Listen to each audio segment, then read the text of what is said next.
Assalamualaikum warahmatullahi wabarakatuh. Perkenalkan, nama saya Sarah Sinta Wandani dengan nomor NIM 240102040 kelas 3A jurusan Pendidikan Bahasa Arab.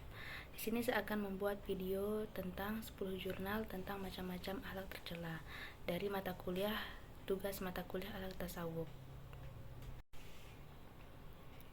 Di sini ada 10 jurnal tentang macam-macam akhlak tercela. Dan jurnal yang pertama berjudul Tamak, Riya, Licik, dan Aniaya. Dari yang saya baca, akhlak dalam konsep Islam merupakan puncak keberagaman seorang muslim. Hal ini menunjukkan bahwa kesempurnaan keberagaman seorang dapat diukur dari kebaikan akhlaknya. Sebaliknya, keberagaman yang tidak diwujudkan dalam bentuk akhlak yang baik dianggap sia-sia. Dalam kehidupan sehari-hari, akhlak menjadi hal yang sangat sentral dan penting bagi setiap individu dalam menapaki kehidupannya. Dalam artikel ini, kita akan membahas 4 macam perilaku akhlak tercela, yaitu tamak, riya, licik, dan aniaya. Berikut adalah definisi singkat dari masing-masing perilaku tersebut. Kita akan membahas yang pertama, yaitu tamak. Tamak adalah salah satu akhlak tercela yang secara tegas digambarkan dalam Al-Quran maupun hadis Rasulullah SAW. Dalam ajaran Islam, tamak dianggap sebagai sifat yang merusak dan berdampak negatif baik bagi individu yang mengalaminya maupun bagi orang lain di sekitarnya. Oleh karena itu, Al-Quran dan hadis Rasulullah SAW memerintahkan umat Islam untuk menghindari perilaku tamak. Al-Quran dan hadis menyatakan bahwa tamak adalah salah satu sifat yang dapat menyebabkan seorang lalai terhadap hak-hak orang lain, tidak puas dengan apa yang dimiliki dan selalu menginginkan lebih banyak, tanpa memperhitungkan akibatnya. Sikap tamak juga dapat menyebabkan seorang melampaui batas dalam mengejar harta dan kekuasaan, sehingga mengorbankan nilai-nilai moral dan keadilan. Terus yang B, riya. Secara harfiah, kata riya atau ro'a berakar dari kata ra'a, mempunyai makna melihat. Ro'a. Menurut bahasa, kata riya merupakan mutabaqah dari wazan fa'ala. Yang berarti melakukan suatu perbuatan agar dilihat oleh manusia. Dalam lisan Al-Arab, kata ini mengandung arti menunjukkan suatu perbuatan secara berlebihan demi mendapatkan popularitas. Yang C, licik. Licik adalah sifat buruk dan tidak terpuji. Sifat licik sangat tidak diajarkan dalam agama. Licik itu tidak bermoral dan tidak layak dipuji, karena kelicikan adalah perbuatan yang secara langsung atau tidak langsung merugikan diri sendiri dan orang lain. Orang yang berwatak licik adalah orang yang banyak akal, tetapi bukan akal yang bagus, melainkan perbuatan aniaya yang melainkan akal yang buruk. Orang licik sangat pandai dalam menipu, curang, dan culas. Perbuatan aniaya yang sangat meresahkan umat manusia karena berdampak negatif secara langsung maupun tidak langsung terhadap kehidupan mereka. Dampak tersebut termasuk yang pertama, penderitaan dan kesengsaraan. Orang yang menjadi korban dari perilaku aniaya seringkali mengalami penderitaan fisik, emosional, dan psikologis yang serius. Mereka mungkin merasa terzolimi dan tidak mendapatkan perlindungan yang layak. Ketidaksetaraan dan kesenjangan sosial. Perilaku aniaya seringkali memperkuat ketidaksetaraan sosial dan ekonomi antara individu atau kelompok. Ini dapat menyebabkan terciptanya kesenjangan yang lebih besar dalam masyarakat. Judul jurnal yang kedua, macam-macam akhlakul mahmudah dan akhlakul mazmumah. Akhlak terdiri dari atas 2 macam, yaitu akhlakul mahmudah dan akhlakul mazmumah. Yang pertama, akhlakul mahmudah, yaitu akhlak mulia. Akhlakul mahmudah atau akhlak mulia jumlahnya amat banyak, namun dilihat dari segi hubungan manusia dengan Tuhan dan manusia dengan manusia. Akhlak mulia itu dibagi menjadi 3 bagian, yaitu yang pertama, akhlak terhadap Allah. Akhlak terhadap Allah adalah pengakuan dan kesadaran bahwa tiada Tuhan selain Allah. Dia memiliki sifat-sifat terpuji, demikian agung sifat itu yang jangankan manusia, malaikat pun tidak akan menjangkau hakikatnya. Akhlak terhadap Allah dapat diwujudkan dengan hal-hal sebagai berikut. Yang pertama, beribadah kepada Allah. Yang kedua, berzikir kepada Allah. Yang ketiga, berdoa kepada Allah. Terus B. Akhlak kepada manusia. Yang pertama, akhlak kepada diri sendiri. Akhlak kepada diri sendiri memenuhi kewajiban dan hak diri, ditunaikan kewajiban dan dimanfaatkan atau diambil hak.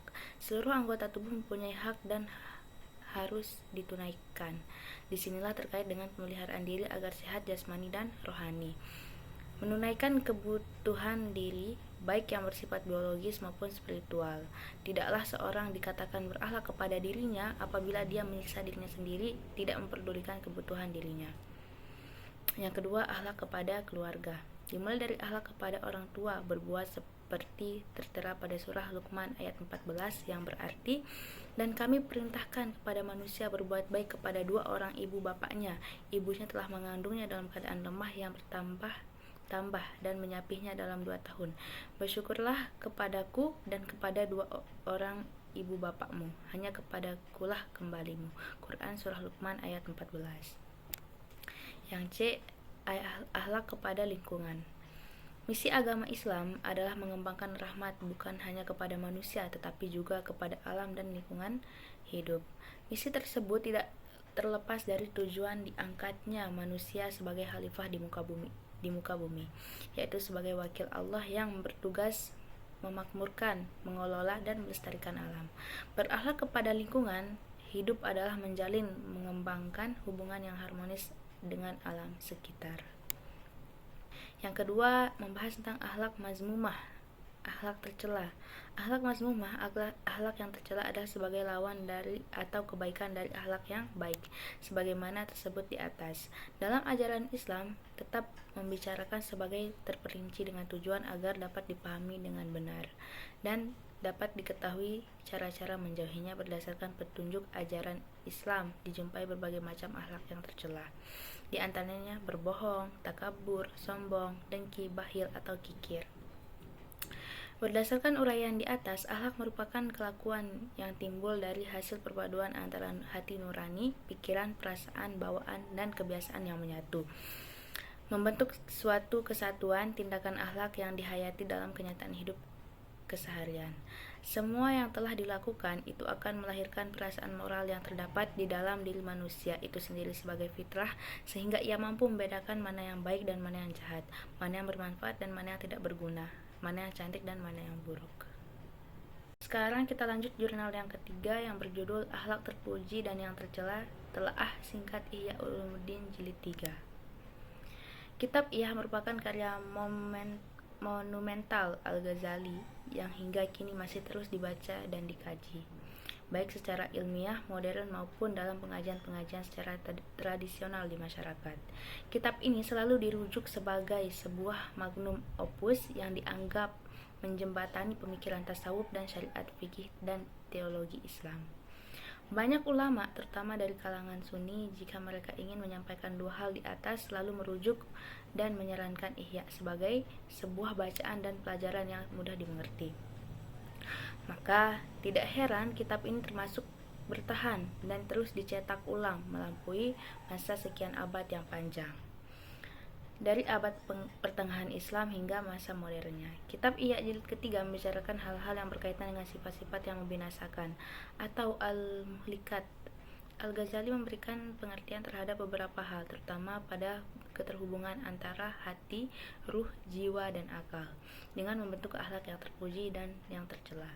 Melatih jiwa dengan membiasakan diri dengan akhlak-akhlak yang terpuji, yang sumber pada ruh ar-Rabbani yang terletak dalam hati. Dalam pengertiannya yang kedua, lut Rabbani ruhani adalah obat bagi akhlak yang tercela.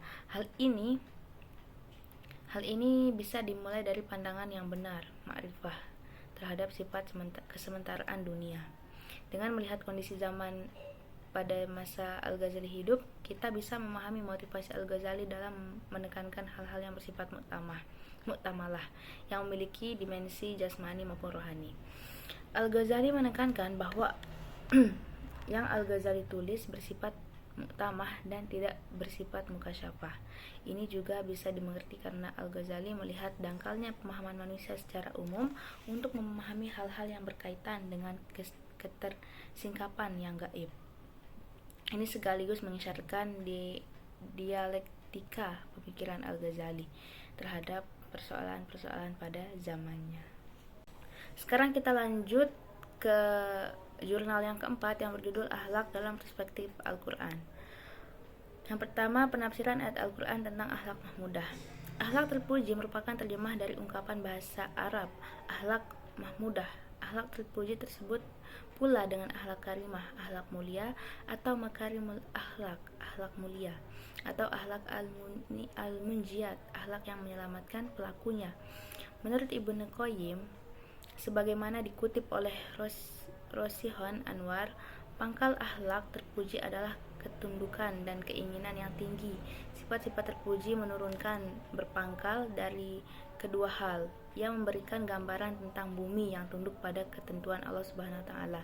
Ketika air turun menimpanya, bumi merespon dengan kesuburan dan menumbuhkan tanaman-tanaman yang indah. Demikian pula manusia tatkala diliputi rasa ketundukan kepada Allah Subhanahu wa taala, lalu turun taufik dari Allah Subhanahu wa taala, ia akan Yang kedua, penafsiran ayat Al-Quran tentang akhlak mazmumah. Kata mazmumah berasal dari kata bahasa Arab yang artinya akhlak mazmumah, artinya akhlak tercela. Istilah ini digunakan oleh beberapa kitab tentang akhlak seperti Ihya Ulumuddin, Ar-Risalah Al-Qurariyah. Istilah lain yang digunakan adalah Masawi al-akhlak, sebagaimana digunakan oleh Asy-Syamili. Segala bentuk akhlak yang bertentangan dengan akhlak terpuji disebut akhlak tercela. Akhlak tercela merupakan tingkah laku yang tercela yang dapat merusak keimanan seorang dan menjatuhkan martabatnya sebagai manusia. Bentuk-bentuk akhlak mazmumah bisa berkaitan dengan Allah Subhanahu wa taala, Rasulullah SAW, dirinya, keluarganya, masyarakat, dan alam sekitarnya. Sekarang kita berlanjut ke jurnal yang kelima, yaitu akhlak dan etika dalam Islam. A. Pengertian akhlak dan etika. Akhlak berasal dari bahasa Arab jamak, dari bentuk mufradnya yaitu khulukun, yang berarti budi pekerti, perangai, tingkah laku, dan tabiat. Sedangkan menurut istilah adalah pengetahuan yang menjelaskan tentang baik dan buruk, benar dan salah, mengatur pergaulan manusia, dan menentukan tujuan akhir dari usaha dan pekerjaan. Akhlak pada dasarnya melekat dalam diri seorang bersatu dengan perilaku atau perbuatan. Jika perilaku yang melekat itu buruk, maka disebut akhlak yang buruk atau akhlak mazmumah. Sebaliknya, apabila perilaku tersebut baik, disebut akhlak mahmudah. Selain akhlak, digunakan pula istilah etika dan moral. Etika berasal dari bahasa Yunani etes, artinya adat. Etika adalah ilmu yang menyelidiki baik dan buruk dengan memperhatikan perbuatan manusia sejauh yang diketahui oleh akal pikiran. Sedangkan moral berasal dari bahasa Latin mores, yang artinya kebiasaan. Persamaan antara akhlak dengan etika adalah keduanya membahas masalah masalah baik dan buruk tingkah laku manusia. Perbedaannya terletak pada dasarnya sebagai cabang filsafat. Etika bertitik tolak dari pikiran manusia, sedangkan akhlak berdasarkan ajaran Allah dan Rasul-Nya. Akhlak tidak terlepas dari akidah dan syariah. Oleh karena itu, akhlak merupakan pola tingkah laku yang mengakumulasikan aspek keyakinan dan ketaatan sehingga tergambarkan dalam perilaku yang baik. Akhlak merupakan perilaku yang tampak terlihat dengan jelas, baik dalam kata-kata maupun perbuatan, yang memotivasi oleh dorongan karena Allah. Namun demikian, banyak pula aspek yang berkaitan dengan sikap batin ataupun pikiran, seperti akhlak diniyah yang berkaitan dengan berbagai aspek, yaitu pola perilaku kepada Allah, sesama manusia, dan pola perilaku kepada alam. Sekarang kita berlanjut ke jurnal yang keenam, yaitu konsep akhlak dalam Islam dan kontribusinya terhadap konseptualisasi pendidikan dasar Islam.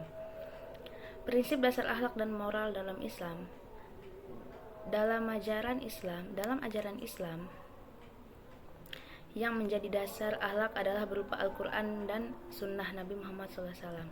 Baik dan buruk dalam akhlak Islam ukurannya adalah baik dan buruk menurut kedua sumber itu, bukan baik dan buruk menurut ukuran manusia. Sebab jika ukurannya adalah manusia, maka baik dan buruk itu bisa berbeda-beda. Seorang mengatakan bahwa sesuatu itu baik, tetapi orang lain belum tentu menganggapnya baik. Begitu juga sebaliknya. Seorang menyebutnya sesuatu itu buruk, padahal yang lain bisa saja menyebutnya itu baik. Konseptualisasi akhlak terhadap pendidikan Islam. Posisi akhlak terhadap pendidikan Islam sangat penting dan menjadi pilar di atas semuanya. Tema ini sangat penting terhadap penempatan tujuan pendidikan, praktik mengajar, metode, sarana, prasarana, nilai-nilai yang ditanamkan, dan seluruh pelaksanaannya. Adapun mengimplikasikan akhlak dalam pendidikan dapat dimulai dari satu pengajaran, artinya memberikan pengajaran secara konsep yang membahas tentang mana yang baik dan mana yang buruk, mana yang benar dan mana yang salah menurut ukuran agama, sehingga mereka mampu membedakan di antaranya. Yang kedua, pembiasaan. Setelah memberikan pengajaran, pembinaan selanjutnya dengan cara pembiasaan. Membiasakan hal-hal kebaikan dari sejak usia dini yang dilakukan secara kontinu dengan pembiasaan hal-hal kebaikan seperti menebar kasih sayang terhadap sesama, suka menolong teman dalam hal kebaikan, dermawan akan mendarah daging, dan menjadi sebuah karakter ketika nanti dewasanya. Yang ketiga, keteladanan. Tercapainya pembinaan akhlak yang baik dapat ditempuh melalui keteladanan. Alangkah baiknya ketika seorang guru memberikan pengajaran dengan memberikan langsung keteladanan. Seumpama ketika guru mengajarkan sopan santun, guru tersebut dalam keseharian menunjukkan sopan santun terhadap muridnya. Jika guru menyuruh mengerjakan sesuatu, guru ikut terlibat dalam pekerjaan tersebut, sebagaimana yang telah dicontohkan Nabi Muhammad SAW. Sekarang kita berlanjut ke jurnal yang ketujuh, akhlak dalam keluarga. Untuk mewujudkan keharmonisan dalam keluarga, setiap anggota keluarga diharuskan memiliki beberapa sikap, yaitu tanggung jawab. Tidak akan mendapatkan kedamaian dan kebahagiaan dalam sebuah keluarga tanpa adanya sebuah regulasi kontrol dan kedisiplinan yang optimal. Ketimpangan dalam pelaksanaan peraturan akan menimbulkan ketimpangan dalam kehidupan. Kepemimpinan dalam rumah tangga merupakan salah satu tanggung jawab. Yang kedua, adanya kerjasama. Keharmonisan dan keteraturan dalam sebuah keluarga tidak akan mencapai keberhasilan apabila tidak ditopang oleh semua pihak, baik suami, istri maupun anak-anak untuk bekerja sama.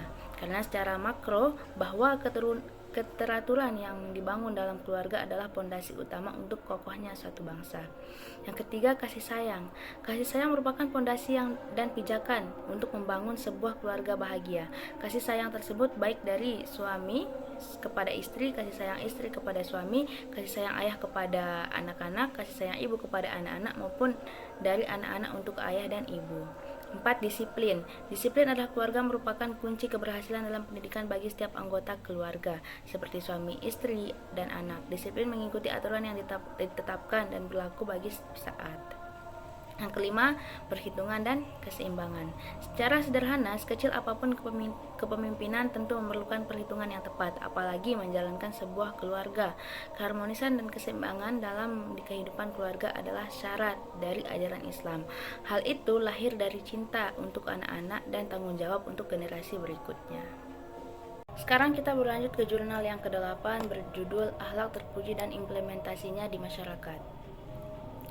Yang pertama, pengertian akhlak terpuji atau mahmudah. Secara terminologi akan penulis jelaskan berdasarkan pendapat beberapa ulama seperti yang diungkapkan oleh Syamsul Munir. Antara lain, yang pertama, menurut Al-Ghazali, akhlak terpuji mahmudah merupakan sumber ketaatan dan kedekatan kepada Allah Subhanahu wa taala, sehingga mempelajari dan mengamalkannya merupakan kewajiban individu setiap muslim. Yang kedua, menurut Ibnu Qayyim, pangkal akhlak terpuji adalah ketundukan dan keinginan yang tinggi. Sifat-sifat terpuji menurutnya berpangkal dari kedua hal tersebut. Ia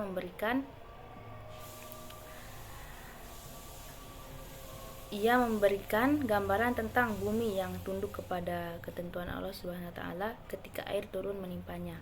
Bumi merespon dengan kesuburan dan menumbuhkan tanaman-tanaman yang indah. Demikian pula manusia, tatkala diliputi rasa tunduk kepada Allah Subhanahu wa taala, kemudian turun taufik dari Allah Subhanahu wa taala, ia akan meresponnya dengan sifat-sifat terpuji. Yang ketiga, menurut Abu Daud As-Sijistani, akhlak terpuji adalah perbuatan-perbuatan yang disenangi, sedangkan akhlak tercela adalah perbuatan-perbuatan yang dihindari. Jadi, yang dimaksud dengan akhlak mahmudah adalah perilaku manusia yang baik dan disenangi menurut individu maupun sosial, serta sesuai dengan ajaran yang bersumber dari Tuhan. Akhlak mahmudah dilahirkan oleh sifat-sifat mahmudah yang terpendam dalam jiwa manusia. Demikian pula akhlak mazmumah dilahirkan oleh sifat-sifat mazmumah. Oleh karena itu, sikap dan tindakan tingkah laku yang lahir adalah cermin dari sifat atau kelakuan batin dari seseorang. Akhlak terhadap masyarakat: 1. Berbuat baik kepada tetangga. Yang kedua, saling menolong. Yang ketiga, tawadu. Itulah akhlak-akhlak terhadap masyarakat. Sekarang kita berlanjut ke jurnal yang ke-9 yang berjudul Pembinaan Akhlak Mulia dalam Berhubungan Antar Sesama Manusia dalam Perspektif Islam. Konsep akhlak mulia dalam Islam: akhlak merupakan salah satu 3 kerangka dasar ajaran Islam yang memiliki kedudukan yang sangat penting. Di samping 2 kerangka dasar lainnya, akhlak mulia merupakan buah yang dihasilkan dari proses penerapan akidah dan syariah. Ibarat bangunan, akhlak mulia merupakan kesempurnaan dari bangunan tersebut setelah pondasi dan bangunannya dibangun dengan baik. Tidak mungkin akhlak mulia ini terwujud pada diri seorang jika ia tidak memiliki akidah dan syariah yang baik. Nabi Muhammad SAW dalam salah satu sabdanya mengisyaratkan bahwa kehadirannya di muka bumi ini bukan misi yang sederhana, tetapi misi yang agung yang ternyata untuk merealisasikan membutuhkan waktu yang cukup lama, yakni kurang lebih 2-3 tahun. Nabi melakukannya mulai dengan pembenahan akidah masyarakat Arab kurang lebih 13 tahun, lalu Nabi mengajak untuk menerapkan syariah setelah akidah mantap. Dengan kedua sarana inilah, akidah dan syariah, Nabi dapat merealisasikan akhlak mulia di kalangan umat Islam pada waktu itu. Pembinaan akhlak mulia dalam berhablum minan nas. Hablum minan nas adalah hubungan antara sesama manusia sebagai umat beragama. Setiap orang harus menjalin hubungan baik antara sesama setelah menjalin hubungan baik dengan Tuhannya.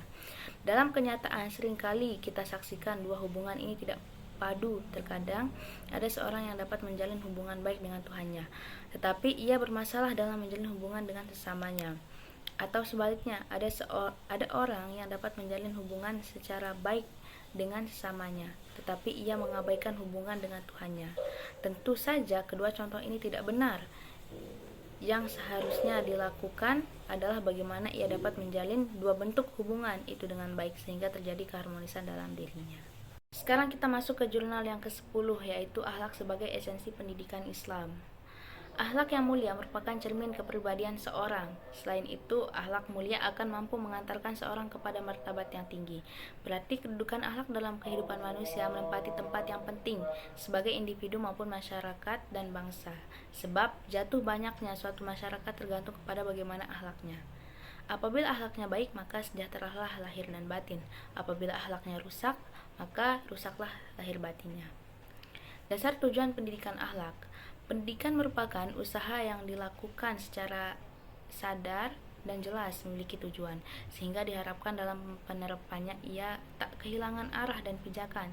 Terlebih dahulu, penulis jelaskan apa sebenarnya makna dari tujuan tersebut. Secara praktis, Muhammad Atiyah Al-Abrashi menyimpulkan bahwa tujuan pendidikan Islam terdiri atas 5 sasaran, yaitu membentuk akhlak mulia, yang kedua mempersiapkan kehidupan dunia dan akhirat, yang ketiga mempersiapkan untuk mencari rezeki dan memelihara segi kemanfaatannya, yang keempat menumbuhkan semangat ilmiah di kalangan peserta didik, yang kelima mempersiapkan tenaga profesional yang terampil. Menurut Ibnu Miskawayh, tujuan pendidikan akhlak adalah terwujudnya sikap batin maupun mendorong secara spontan untuk melahirkan semua perbuatan yang bernilai baik. Tujuan pendidikan menurut Muhammad Junaidi Dani dalam Arif sebagaimana yang dikutip oleh Zainuddin DKK adalah sebagai berikut. 1. Pembinaan anak dididik sempurna. Kedua, pendidikan harus mampu membentuk kekuatan dan kesehatan badan serta pikiran anak didik.